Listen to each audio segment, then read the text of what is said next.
Everyone says to read the Church Fathers, and I agree. Over the past few weeks, I've been poring over their writings for my research masters, and in this video, I'm going to rank the books in order, getting better each time.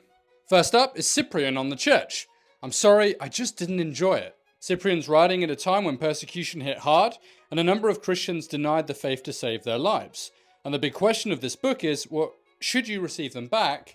And if so, how do you do that? And so Cyprian responds, but you do have that famous line, you can't have God as your father if you don't have the church as your mother. Next up, we have Origen on First Principles. Now, I enjoyed this book way more than I thought I was going to. He is pretty sympathetic to Origen, and with this translation, a few of the ambiguities go away. The stuff on God was pretty good, but the stuff on the soul was super weird, that we existed in some sort of soul-like state before creation, and then God sent our soul into our bodies on the day of our birth. It's all a bit weird.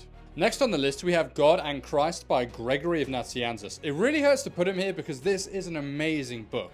His oration on God centers on his incomprehensibility, and so it kind of puts God in his place and us in our place. This book just made me sit and wonder and pause at the greatness and the majesty of God. And his oration on Christ helps us to understand that Christ is the eternally begotten from the Father, and it has some truly beautiful and memorable quotes.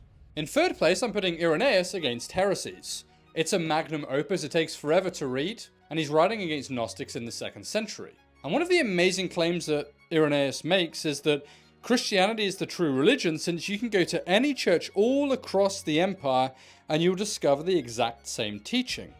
Now that's a powerful argument, and it would be really easy to disprove if it were not true, and yet no one ever disproves it. And also I love his theology of recapitulation, that Christ relives Adam's story and he does what Adam didn't do, and he brings us up to incorruptibility, and so where Adam leads us to Christ leads us to life. In second place, I've got St. Augustine against the Pelagians. I'm a good Protestant like that. St. Augustine Pelagius on human nature, sin, and the doctrine of grace.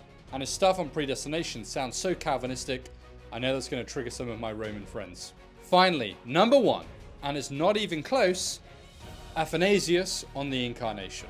I've read it a ton of times already, and it was really exciting to get to read this again for my masters. My favorite part is the divine dilemma.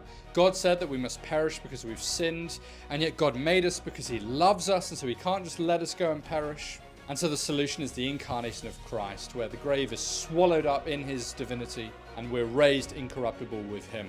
He also has a beautiful section on the cross and on the resurrection as well, and his arguments against the Gentiles and the Jews. It's a breathtaking read, and it's a real treat. Tell me what your favorite is below.